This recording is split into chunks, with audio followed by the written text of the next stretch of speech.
Hi, beautiful souls.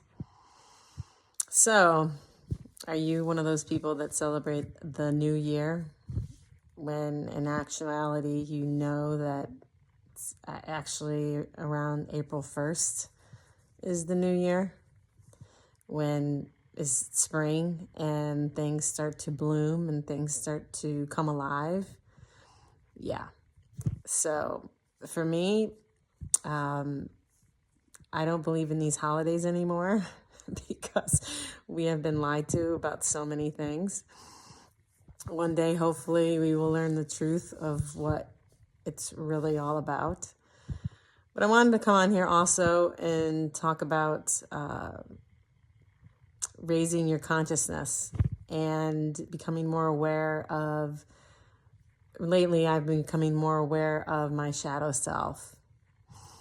And it's the part of myself that I have not wanted to face since I started my spiritual awakening. And it's a part of myself that I am ashamed of. I used to not want to talk about it because I didn't let people know.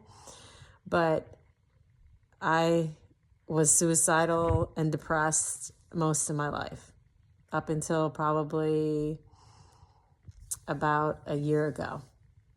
Yeah.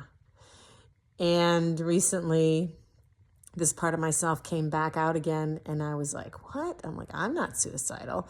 Why am I being shown this part of myself again?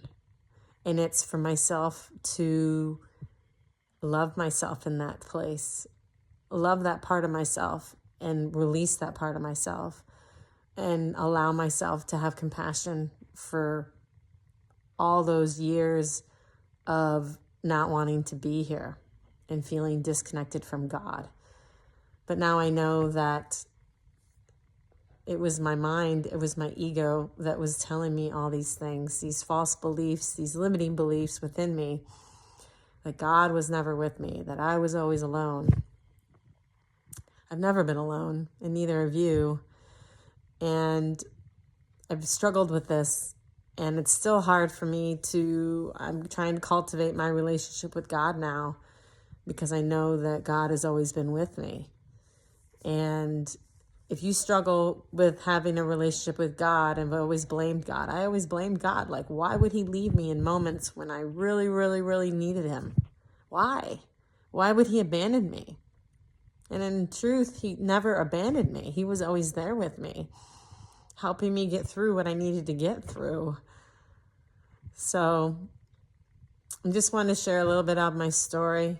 And just remember, you're not alone on this journey. And sometimes it can be hard. The dark night of the soul is something that is probably one of the most difficult things to go through.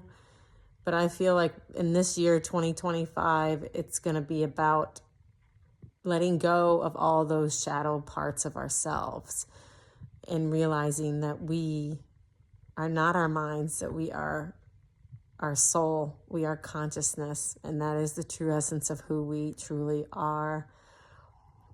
And this is why it's so important to heal also and let those emotions flow and feel our feelings, because I, for one, for the longest time, I would get myself so busy that I didn't feel my feelings and pushed all those feelings down. And now I realize that I have to feel those feelings. I have to let those feelings go. And also realizing the patterns that we have within ourselves. Because remember, our world outside of us is just a reflection of our inner. And for me, I'm being shown a lot for myself by other people around me. And I always go with look within, because they're just showing me the mirror of my inner being, my inner traumas, my triggers are always showing me.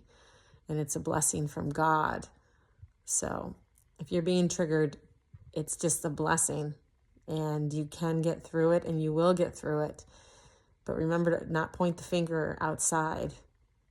You want to point the finger at yourself and look within to find out, why do you feel that way? What is the root cause of that trauma that's coming to the surface?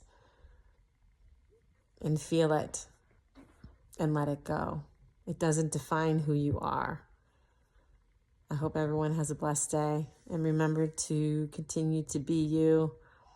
And I'll be celebrating the new year, probably spring equinox or around there, because I'm not really sure when the new year begins, but I know today is not the beginning of the new year. I don't know about you, but it doesn't feel like it to me. So, hope everyone has a blessed day. God bless, and I love you.